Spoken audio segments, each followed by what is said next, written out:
नमस्कार दोस्तों, बहुत बहुत स्वागत है आप सबका सरकारी परीक्षा चैनल के एक नए स्पॉटलाइट वीडियो में। दोस्तों, आज की वीडियो भी काफी इंपॉर्टेंट है, काफी इंटरेस्टिंग है और खास तौर पे उन लोगों के लिए जो एस्ट्रोफिजिक्स में यानी कि खगोल विज्ञान में दिलचस्पी रखते हैं। जी हाँ दोस्तों, काफी इंपॉर्टेंट वीडियो है, काफी दिलचस्प वीडियो है।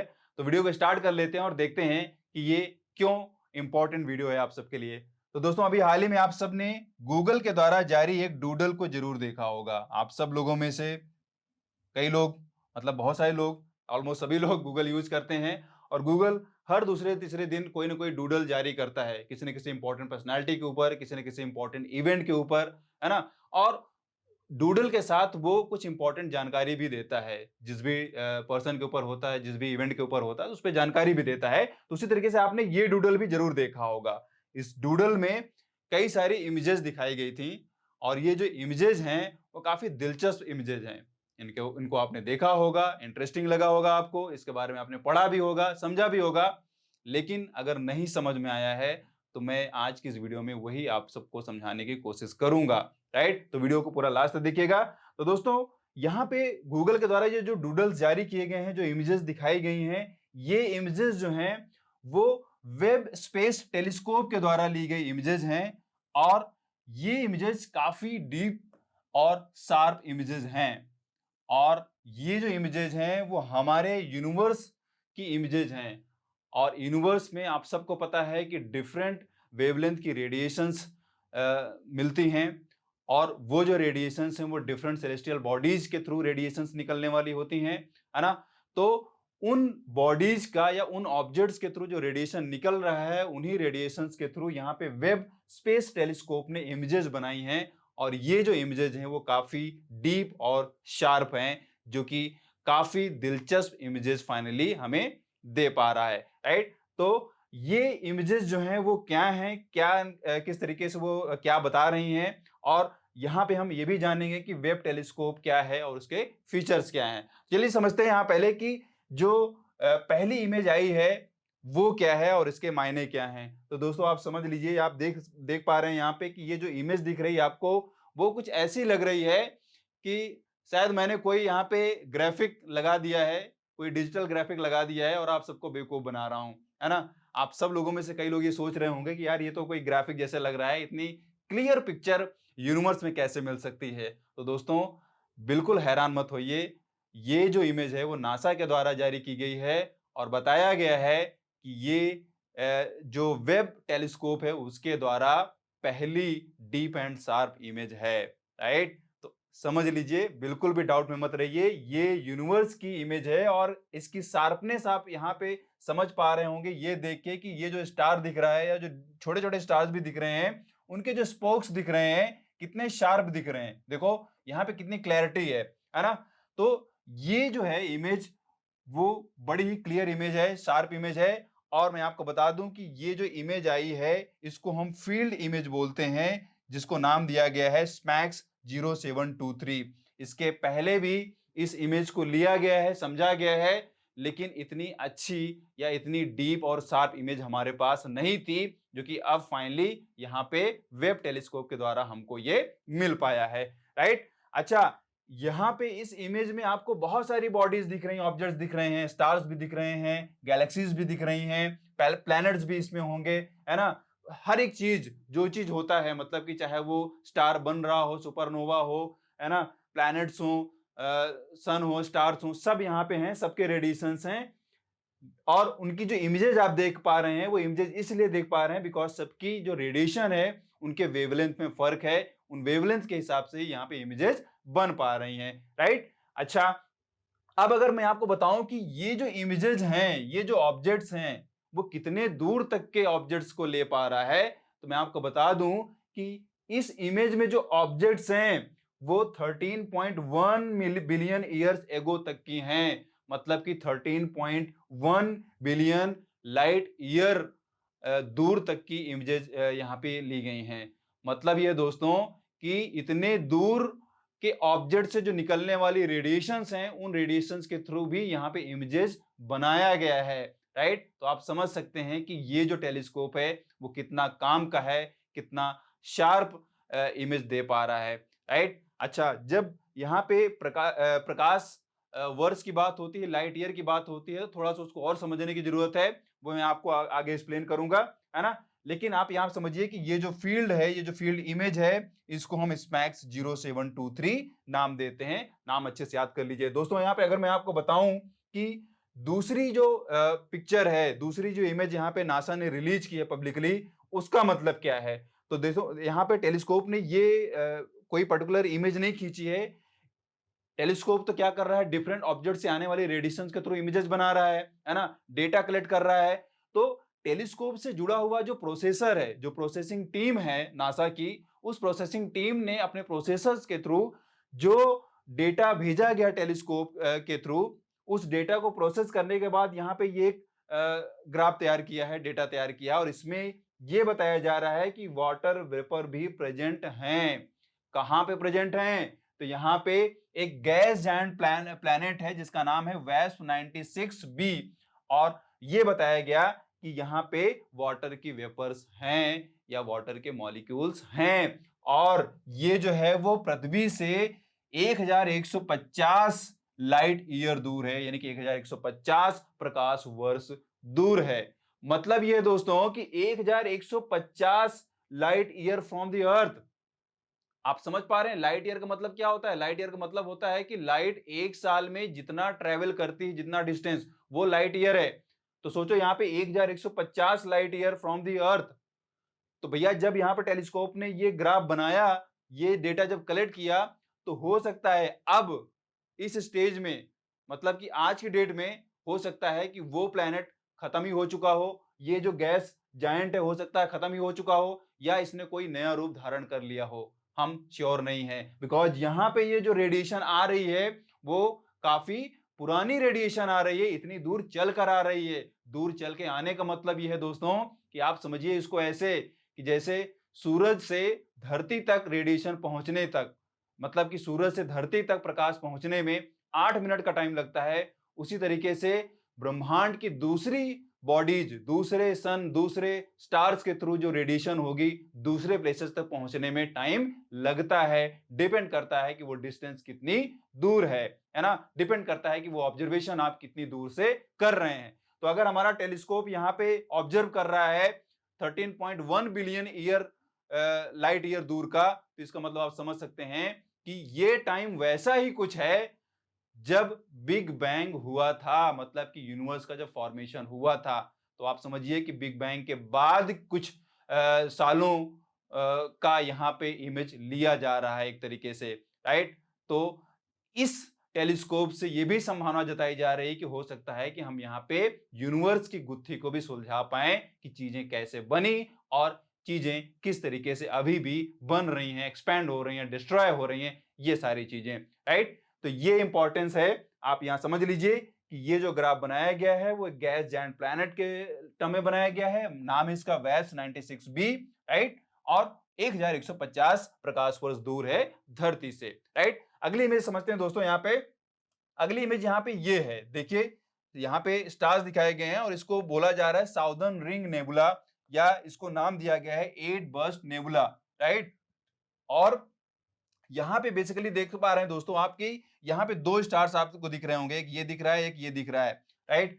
तो बेसिकली ये जो इसकी सराउंडिंग है वो नेबुला है। नेबुला जो होती है वो ये होती है कि जब भी गैस हो या धूल के कण हो, जब एक तरीके से क्लाउड के फॉर्म में बनते हैं एनर्जी के साथ, रेडिएशन के साथ, तो वो एक नेबुला बोला जाता है। मतलब ये है कि गैस और धूल के जो क्लाउड्स बनते हैं एनर्जी के साथ, रेडिएशन के साथ, वही क्या है, नेबुला, राइट। और इन्हीं में से या नेबुला ही सोर्स होता है नए स्टार्स के बनने का, राइट। मतलब ये है कि नए स्टार जो है वो नेबुला से ही बनते हैं, राइट। नेबुला में ही डिस्ट्रॉय होते हैं, या यूं कह लें कि डिस्ट्रॉय होने के बाद, स्टार के डिस्ट्रॉय होने के बाद जो धूल कण, जो गैस का पूरा क्लाउड बनता है, उसी क्लाउड में पर्टिकुलर कंडीशन पे नए स्टार का जन्म होता है, और कई बार वो स्टार अपना खुद का एक नेबुला क्रिएट करता है। तो कुछ ऐसा ही यहाँ पे इमेज में दिखाया जाने का मतलब दावा किया जा रहा है कि ये जो स्टार्स हैं वो अपना खुद का नेबुला क्रिएट कर सकते हैं फ्यूचर में, राइट। तो ये है दोस्तों, आप समझ लीजिए कितना इंटरेस्टिंग इमेजेस है यहाँ पे और कितनी क्लैरिटी के साथ यहाँ पे साइंटिस्ट लोग चीजों को समझ पा रहे हैं, ऑब्जर्व कर पा रहे हैं और एक्सपेक्ट कर पा रहे हैं कि फ्यूचर में क्या हो सकता है, राइट। तो ये है बेसिकली, इसका नाम अच्छे से याद कर लें, 8 बर्स्ट नेबुला, राइट। अगली इमेज अगर दोस्तों देखें दोस्तों, तो यहाँ पे ये इमेज है। ये जो इमेज है दोस्तों वो क्या है, गैलेक्सीज के टर्म में, और इसको हम बोलते हैं स्टीफेंस क्विंटेंट। स्टीफेंस क्विंटेंट जो है काफी इंपॉर्टेंट है। इसकी जो खोज है वो काफी पहले की गई है, करीब 130 साल पहले ही की गई है। और बेसिकली ये जो है एक ग्रुप है। किसका ग्रुप है? ये 5 गैलेक्सीज का ग्रुप है, राइट। और ये जो ग्रुप है वो विजिबल ग्रुप है। क्या है? विजिबल ग्रुप है। और इसी ग्रुप में 4 जो गैलेक्सीज हैं वो कॉस्मिक डांस करती हुई नजर आती हैं। कॉस्मिक डांस करने का मतलब ये है कि इन 4 गैलेक्सीज में एक दूसरे की तरफ अप्रोच देखा जाता है, एक दूसरे की तरफ बढ़ते हुए देखा जाता है, एक्सपैंड करते हुए देखा जाता है, या अपनी जगह से डीलोकलाइज होते हुए देखा जाता है, राइट। तो ये जो क्लैरिटी है, ये जो इमेज है, वो यहाँ पे कॉस्मिक डांस करती हुई दिखाई जा रही है। कितने गैलेक्सीज का? 4 गैलेक्सीज का। आप देखो, एक गैलेक्सी ये है, एक गैलेक्सी ये है, गैलेक्सी ये है, एक गैलेक्सी ये है। अगर आप यहाँ पे थोड़ा से व्हाइटिश देख पा रहे हैं, तो ये जो है वो क्या है, डांसिंग स्टेज में बोले जा रहे हैं। इनको हम बोलते हैं कॉस्मिक डांस। क्वेश्चन भी पूछा जा सकता है, अच्छे से वर्डिंग दिमाग में याद रखिए। कॉस्मिक डांस जो है वो 4 गैलेक्सीज के टर्म में देखा जा रहा है, और इस पूरे 5 गैलेक्सीज का जो ग्रुप है उसको हम बोलते हैं स्टीफेंस क्विंटेंट, राइट। तो चलिए अब यहाँ पे समझ लेते हैं कि हमारे पास जो ये इमेजेस हैं उनमें से अगली इमेजेस क्या है। तो अगली इमेज आप यहाँ पे ये देख पा रहे हैं। अब आप लोगों में से बहुत सारे लोग सोच रहे होंगे कि यार ये फिर हमको बेवकूफ बनाए जाने की कोशिश की जा रही। अब ये तो पूरी तरीके से ग्राफिक जैसे ही लग रहा है, मतलब इतनी ग्लिटरिंग और इतना ये पहाड़ जैसे दिख रहा है, झरने जैसे दिख रहा है, घाटी जैसे कुछ दिख रहा है, ये यूनिवर्स में कैसे पॉसिबल हो सकता है? तो भैया फिर आप गलत हैं। अब आप यहाँ पे समझ लीजिए कि ये भी जो है ब्रह्मांड की ही इमेज है, नासा के द्वारा भेजी गई है।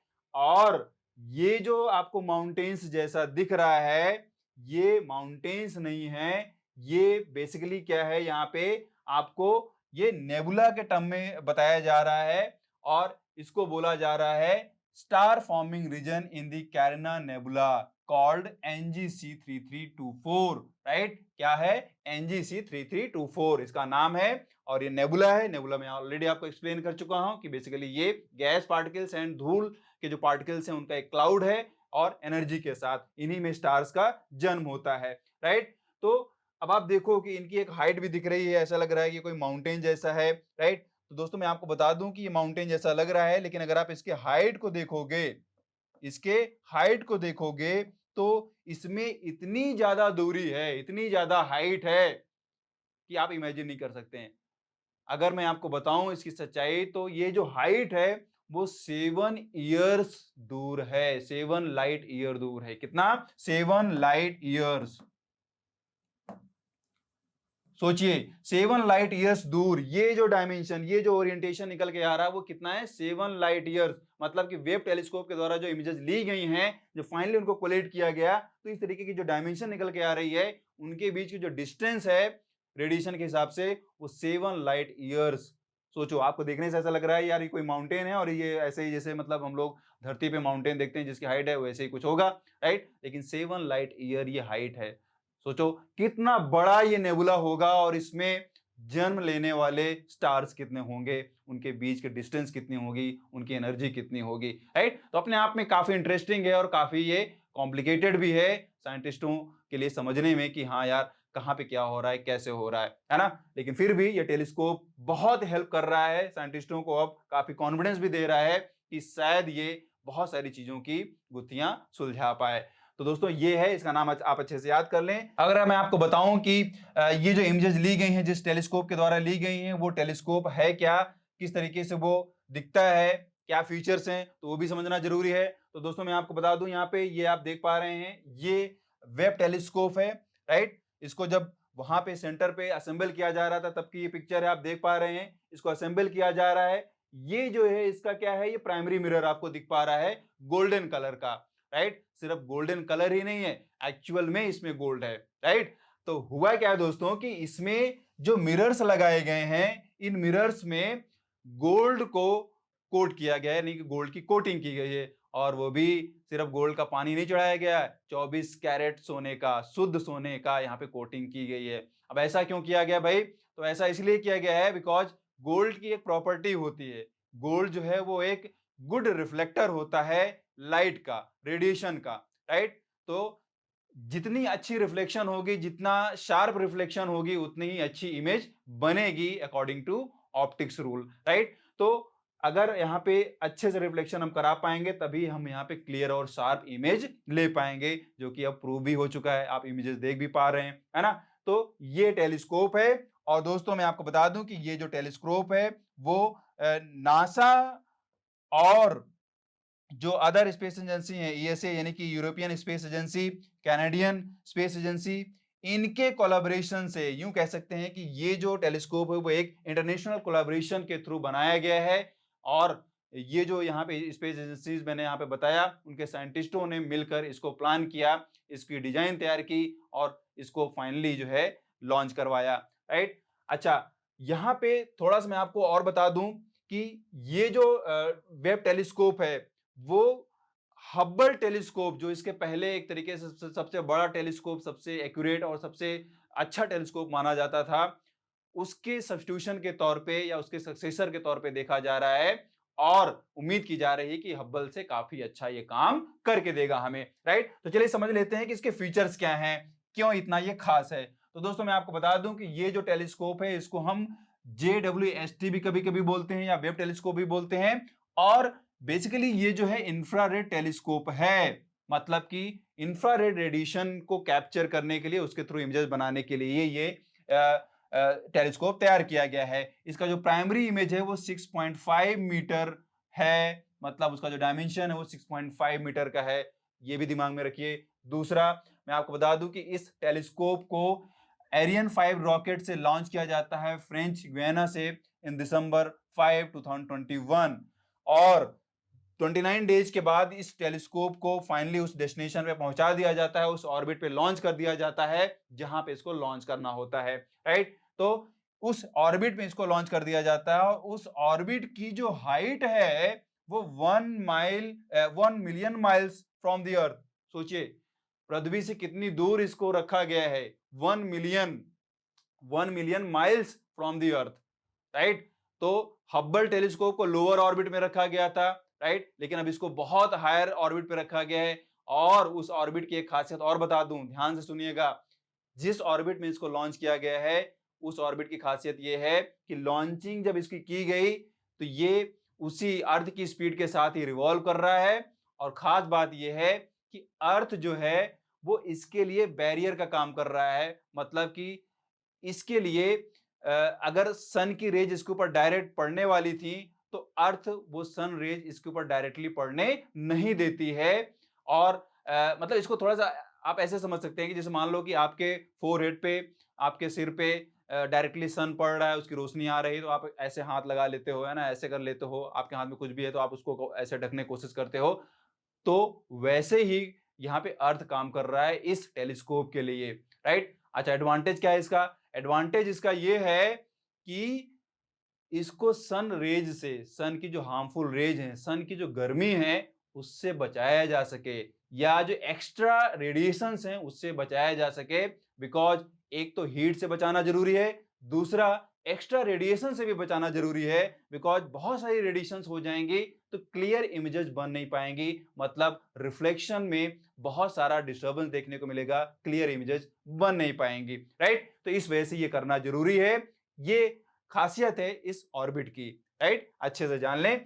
दूसरा मैं आपको बता दूं कि ये जो टेलीस्कोप है इसमें 18 सेपरेट मिरर्स लगाए गए हैं, मतलब कि ये जो टेलीस्कोप बनाया गया है इसका जो प्राइमरी मिरर है उसमें 18 सेपरेट मिरर्स बनाए गए हैं, मतलब कोई एक ही मिरर नहीं है, इसको 18 पार्ट्स में डिवाइड करके असेंबल किया गया है, राइट? ताकि इसको हर एक पार्ट को अलग तरीके से हम वहां पे क्या कर पाए, ओरिएंट कर पाए, मतलब उसका ओरिएंटेशन चेंज कर पाए और डिजायर्ड फोकस के हिसाब से उसको सेट कर पाए और अपनी इमेजेस को हम वहां पे ले पाए, बना पाए, राइट? तो ये खासियत है।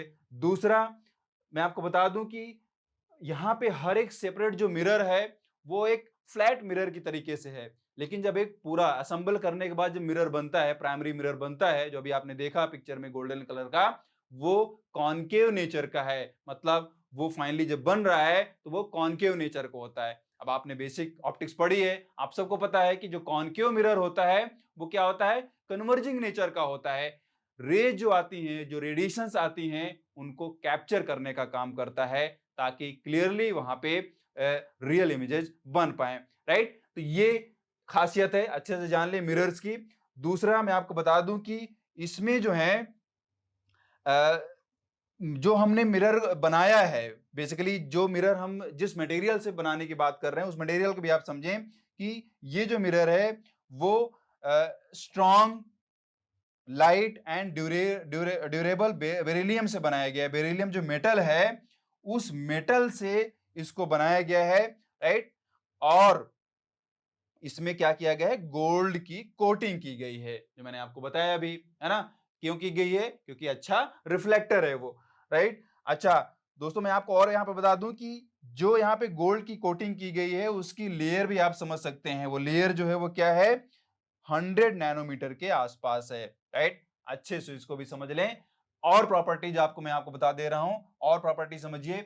देखिए, ये जो मिरर है वो इस तरीके से डिजाइन किया गया है ताकि जो यूनिवर्स में डिफरेंट रेडिएशंस हैं, और जो वो रेडिएशंस हैं, ऐसी रेडिएशंस जो विजिबल रेड है, नियर इंफ्रारेड है एंड मिड इंफ्रारेड लाइट है, इनको भी कैप्चर कर पाए, इनकी इमेजेस बना पाए। मतलब ये है कि 0.6 से लेके 28.8 माइक्रोन्स तक की जो वेवलेंथ्स हैं, वेवलेंथ वाली जो रेडिएशंस हैं, उनको भी ये कैप्चर कर पाए और उनके इमेजेस बना पाए, राइट। तो आप समझ सकते हैं कि किस तरीके से इसको डिजाइन किया गया है और कितना प्रिसाइजली ये काम कर पाएगा। आप सबको मालूम होना चाहिए कि visible red, near infrared, mid infrared light, ये सब क्या है, रेड यानी कि जो हमारा विजुअल बैंड होता है, जिसमें रेड से लेके वो पूरा वायलेट तक जाता है। तो रेड से जो नीचे एक तरीके से जाता है, जो लाइट जाती है, पाई जाती है, जो हमें दिखती नहीं है, वो क्या है, इंफ्रारेड है, राइट। तो उस कैटेगरी के रेडिएशन को भी यहाँ पे कैप्चर किया जा सकता है, उसकी इमेजेस बनाई जा सकती हैं। अच्छा, मैं आपको बता दूं कि दूरी के टर्म में ये जो है वो इतनी दूरी तक की इमेजेस को बना सकता है, जो 13.5 बिलियन लाइट ईयर्स तक की दूर, मतलब इतनी दूर के ऑब्जेक्ट से आने वाली रेडिएशंस को भी ये कैप्चर करेगा, उनकी इमेज को बनाएगा। अगेन मैं आपको फिर अब यहां से ढंग से समझा दूं लाइट ईयर के टर्म में, कि लाइट ईयर का मतलब यहाँ पे ये दोस्तों, कि अगर हम बात कर रहे हैं 13.5 बिलियन लाइट ईयर, तो इसका मतलब ये है कि ये इतने साल पुराने ऑब्जेक्ट से निकली हुई रेडिएशन को कैप्चर करने की बात की जा रही है। और आज की डेट में हम श्योर नहीं हो सकते हैं कि वो ऑब्जेक्ट एग्जिस्ट कर भी रहा है या नहीं भी कर रहा है। ये वैसी ही बात है कि मान लो आपकी फोटो ली गई, आप तुरंत खड़े हुए और कैमरे ने आपकी इमेज ली, आप तुरंत हट गए, है ना। आप मान लो कि आपको वहां पे है ही नहीं, लेकिन फिर भी अगर वहां पे आप ये समझो कि यार ये आदमी खड़ा है या इसका अस्तित्व है, तो आप श्योर नहीं हो, है ना। मतलब कहने का ये है कि दोस्तों, जिस भी ऑब्जेक्ट से रेडिएशन निकलता है, वो ऑब्जेक्ट जरूरी नहीं है कि उस टाइम के बाद वहां पे उस पर्टिकुलर पॉइंट पे, उस लोकेशन पे अवेलेबल हो, राइट। ये है कहने का मतलब। बिकॉज लाइट को ट्रेवल करने के लिए टाइम चाहिए होता है। जब तक वो आपको वो लाइट दिखेगी, हो सकता है कि उस टाइम इंटरवल में वो चीज खत्म हो गई हो, या उसने कोई नया रूप धारण कर लिया हो। तो यही चीज यहाँ पे सेलेस्टियल बॉडीज के टर्म में भी है, यूनिवर्स के डिफरेंट बॉडीज के टर्म में है, जो रेडिएशन क्रिएट करती हैं, राइट। अच्छा, एक और इंपॉर्टेंट बात आपको बता दूं मैं यहाँ पे, ये जो मतलब यहाँ पे जो बेसिकली हम बात कर रहे हैं इसके कि ये कितनी दूर तक की इमेज को ले सकता है, ये कितना सेंसिटिव है। तो सेंसिटिव के टर्म में मैं आपको बढ़िया से एग्जांपल यहाँ पे बता रहा हूं, आप समझिए। यहाँ पे ये दावा किया जा रहा है कि ये इतना सेंसिटिव है कि ये, अगर हमारी धरती से जितना दूर चंद्रमा है, इतनी दूरी पे भी अगर कोई मक्खी भी भिनभिना रही है, मतलब कि चंद्रमा पे अगर कोई मक्खी भी घूम रही है और उसके थ्रू इंफ्रारेड रेडिएशन निकल रहा है या वो रिलीज कर रही है, तो उस रेडिएशन को भी ये कैप्चर कर सकता है, उसकी इमेज बना सकता है। सोचो आप कितना ये सेंसिटिव है, कितना प्रिसाइजली इमेज बना सकता है। सोचो, अब आप सोचोगे ये भी कि यार मक्खी से कैसे रेडिएशन निकलेगा, तो आपकी जानकारी के लिए बता दूं कि जितने भी लिविंग ऑर्गेनिजम्स हैं वो सारे के सारे इंफ्रारेड रेडिएशन रिलीज करते हैं, राइट। बिकॉज हम भी क्या करते हैं, हीट जनरेट करते हैं, और वो जो हीट होती है वो रेडिएशन के फॉर्म में ही निकलती है, राइट। और वो हमें विजिबल नहीं होती है, वो हमारे लिए एक तरीके से इंफ्रारेड रेडिएशन होती है, राइट। तो ये कई बार आप लोगों ने देखा होगा ना, कोई खोजी दस्ता होता है, जवान होते हैं, तो इन लोगों के आंखों में स्पेशल चश्मे लगे होते हैं। तो वो जो चश्मे होते हैं बेसिकली वो इंफ्रारेड रेडिएशंस को देखने के लिए, समझने के लिए ही रखे जाते हैं, ताकि दूर से ही समझा जा सके कि उस पर्टिकुलर लोकेशन पे कोई जानवर तो नहीं है, कोई बॉडी तो नहीं है ना। तो ये है बेसिकली। तो आप समझ पा रहे होंगे कि कितना ये सेंसिटिव है टेलीस्कोप, है ना। अच्छा दोस्तों, मैं यहाँ पे आप बता दूं कि ये जो टेलीस्कोप है, इसको काम करने के लिए टेम्परेचर भी इसको मेंटेन, मतलब इसका टेम्परेचर भी मेंटेन हमें रखना पड़ेगा। अगर आप उसको रिवॉल्व कर रहे हैं, सिंपली ऐसे ही आपने उसमें मिरर लगा दिया और ऐसे रिवॉल्व कर रहा है और वो डिफरेंट रेडिएशंस के इंटरेक्शन में है, मतलब पूरे यूनिवर्स की जितने भी प्रकाश आ रहे हैं हर जगह से, वो सब उसको टच कर रही हैं, क्रॉस कर रही हैं, उसको हीट कर रही हैं। तो ऐसे में तो वो टेलीस्कोप बेकार हो सकता है ना, इमेज भी ढंग से नहीं बन पाएगी। तो उस टेलीस्कोप को हमें क्या करना पड़ रहा है, -370 डिग्री फ़ारेनहाइट लोअर टेम्परेचर रखना पड़ रहा है। उस लोअर टेम्परेचर पे ही हम इससे काम ले रहे हैं, राइट। बिकॉज ऐसा नहीं होगा तो वो उसकी फंक्शनिंग जो है बंद हो जाएगी और क्लियर इमेजेस भी नहीं बन पाएंगी, है ना। ऐसा करने के लिए, इस टेम्परेचर को मेंटेन करने के लिए बेसिकली हमें वहां पे सन शील्ड यूज करना पड़ रहा है। मतलब कि सन के रेडिएशन से बचाने वाली शील्ड या कवच, जिसको हम यहाँ पे यूज कर रहे हैं। ऑलरेडी जो वहां पे स्पेस में है वहां पे टेम्परेचर काफी कम रहता है, लेकिन अगर हम अभी सनशील्ड को यूज करते हैं तो और टेम्परेचर कम हो जाता है ना। तो मतलब इस रेंज को हम वहां पे मेंटेन कर पाते हैं सनशील्ड की वजह से, राइट। अच्छा, अगर इसका डायमेंशन की बात करें तो मैं आपको बता दूं कि सनशील्ड का जो डायमेंशन है वो 69.5 फीट से 46 फीट है। मतलब ये जो डायमेंशन है, और ये जो डायमेंशन है बेसिकली वो क्या है, एक टेनिस कोर्ट के बराबर का डायमेंशन है। सोचिए, एक टेनिस कोर्ट के बराबर का डायमेंशन है, मतलब इस टेलीस्कोप को कवर करने के लिए, शील्ड करने के लिए, राइट। थोड़ी सी मैं आपको यहाँ पे पिक्चर्स दिखा देता हूँ, आपको क्लियरली समझ में आ जाएगा, है ना। ये है, इस शीट की हम बात कर रहे हैं, ये क्या है, सन शील्ड है, राइट। और इस तरीके से यहाँ पे टेलीस्कोप में लगाया गया है। आप देख पा रहे हैं ये सब पूरा जो है वो क्या है, सन शील्ड है। और ये जो है वो क्या है, एक लेयर है, कई सारी लेयर्स में इसको रखा गया है ना। और इस शीट को बोला जा रहा है कैप्टोन। क्या बोला जा रहा है, कैप्टोन बोला जा रहा है। केमिकली ये पॉलीइमाइड है, राइट। और इसकी जो प्रॉपर्टी है, इसकी जो खासियत है वो यही है कि ये एक तरीके से थर्मल रेजिस्टिविटी पैदा करता है। मतलब कि इसमें जो एक तरीके से जो सन रेज आ रही हैं, जो भी रेडिएशंस हैं, उनको पास नहीं होने देता है बेसिकली, है ना। उसको एक तरीके से रिफ्लेक्ट करा देता है। और जितने भी हम सैटेलाइट्स भेजते रहते हैं, जितने भी रिसर्च प्रोग्राम्स भेजते हैं, जो भी इंस्ट्रूमेंट्स भेजते हैं, कई बार उन इंस्ट्रूमेंट्स को अगर हमें ओपनली स्पेस में रखना पड़ रहा है, रिवॉल्व कराना पड़ रहा है, तो वहां पे ऐसी शील्डिंग जनरली यूज की जाती है ताकि उस इंस्ट्रूमेंट को एक तरीके से रेडिएशन से बचाया जा सके, है ना। तो काफी इंपॉर्टेंट ये सीट है कैप्टोन, काफी इंपॉर्टेंट मटेरियल है, केमिकली पॉलीइमाइड इसको नाम दिया जाता है। नाम अच्छे से याद कर लें। और यहाँ पे इसको इस तरीके से यूज किया जा रहा है। आई होप आपको समझ में आ गया होगा। दोस्तों, अब यहाँ पे ये भी समझना जरूरी है कि ये जो टेलीस्कोप है वो किस साइंटिस्ट के नाम पे रखा गया, बिकॉज यहाँ पे वेब टेलीस्कोप नाम दिया जा रहा है, राइट। एक्चुअल में इसको हम क्या बोलते हैं, जेम्स वेब टेलीस्कोप, राइट। तो वो कौन है, उनके बारे में भी समझना थोड़ा जरूरी है। समझ लीजिए, यहां पे मैं आपको बता दूं कि ये हैं जेम्स ई वेब साहब, राइट। और इनके इंट्रोडक्शन के रूप में पहले आपको यही बता दूं कि ये ना तो कोई इंजीनियर थे और ना ही कोई वैज्ञानिक थे, राइट। अब आप लोग सोच रहे होंगे कि यार ऐसा व्यक्ति नासा जैसी एजेंसी में कैसे पहुंच गया। तो मैं आपको बता दूं कि इन्होंने एक तरीके से अच्छे एडमिनिस्ट्रेटर के तौर पे नासा को ज्वाइन किया और वहां पे अपने योगदान को दिया। और इनका जो पूरा नाम है, पहले आप जान लीजिए, जेम्स एडविन वेब, राइट। ये जो है सेकंड एडमिनिस्ट्रेटर के तौर पे नासा को ज्वाइन करते हैं। नासा, ये भी आपको पता होना चाहिए, 1958 में इस बॉडी को, इस ऑर्गेनाइजेशन को बनाया जाता है ना। और फाइनली जो है ये 1968 में नासा को छोड़ देते हैं। और ये जब छोड़ते हैं तो अपोलो जो है वो एक तरीके से इसको लॉन्च होना था, सक्सेस होना था। अपोलो, आपको पता होना चाहिए कि अपोलो के माध्यम से ही मानव को पहली बार चंद्रमा पे, चांद पे पहुंचाया गया, राइट। तो इस प्रोग्राम को एडमिनिस्टर कर रहे थे यहाँ पे जेम्स साहब।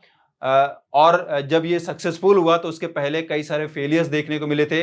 इन फेलियर्स की कई बार यहाँ पे इनके ऊपर डायरेक्टली इनडायरेक्टली एक तरीके से ब्लेमिंग हो रही थी, है ना। लेकिन इनको चूंकि सेलेक्ट जो किया गया था वो बेसिकली उस समय के राष्ट्रपति थे John F Kennedy. John F Kennedy जो है इनके ऊपर काफी भरोसा करते थे, बिकॉज वो इनको एक अच्छे एडमिनिस्ट्रेटर के तौर पे देख रहे थे, एक अच्छे उनको इस तरीके समझ रहे थे कि ये आदमी जो है एक अच्छी मैनेजरियल बॉडी बना सकता है और नासा के द्वारा जो डिफरेंट प्रोग्राम्स हैं, मिशंस हैं, उनको अच्छे से मैनेज कर सकता है। बिकॉज दोस्तों आप ये चीज भी अच्छे समझिए कि टैलेंट ही, ज्ञान ही सिर्फ जरूरी नहीं होता है, कई बार उसको मैनेज करना एडमिनिस्ट्रेटर के तौर पे काफी इंपॉर्टेंट होता है। मतलब एक मैनेजरियल बॉडी जरूर होनी चाहिए जो इन सब चीजों को मैनेज कर पाए, तभी क्या होते हैं प्लान्स, प्रोग्राम्स और मिशन सक्सेसफुल होते हैं, राइट। तो इस पद पे यहां पे जेम्स साहब ने अपना रोल बखूबी निभाया और अपने विजन के साथ निभाया।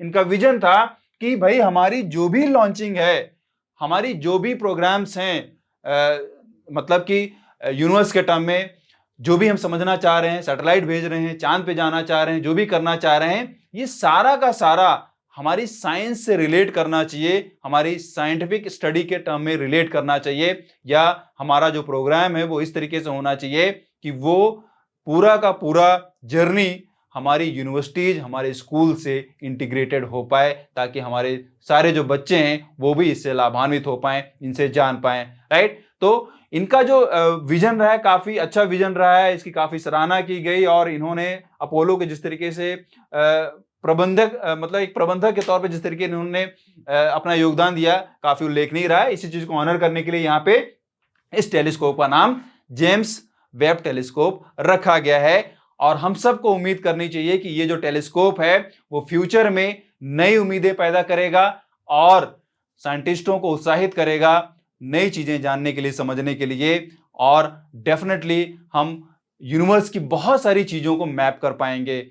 हम आज की डेट में अपने सोलर सिस्टम को मैप कर चुके हैं, अपनी गैलेक्सी को मैप कर चुके हैं, कुछ और गैलेक्सी को भी मैप कर चुके हैं, लेकिन डेफिनेटली ये जो टेलीस्कोप है वो बहुत बड़े पार्ट को, यूनिवर्स के बहुत बड़े पार्ट को मैप जरूर करेगा। मैं ये नहीं कहूंगा कि ये टेलीस्कोप अगर 13.1 बिलियन ईयर्स तक के दूरी तक के बॉडी को कैप्चर कर पा रहा है, उसकी इमेजेस को बना पा रहा है, तो इसका मतलब पूरे यूनिवर्स को कैप्चर कर लेगा, ऐसा नहीं है। बिकॉज यूनिवर्स की लिमिट किसी को भी नहीं पता है ना। तो आप ये नहीं कह सकते हैं कि ये पूरे यूनिवर्स को कैप्चर करेगा। बट यहाँ पे जिस तरीके की इमेजेस आ रही हैं वो काफी डीप एंड शार्प हैं और काफी उत्साहित करने वाली हैं। तो आई होप आपको यहाँ पे समझ में आ गया होगा बेसिक चीज यहाँ पे क्या है ना।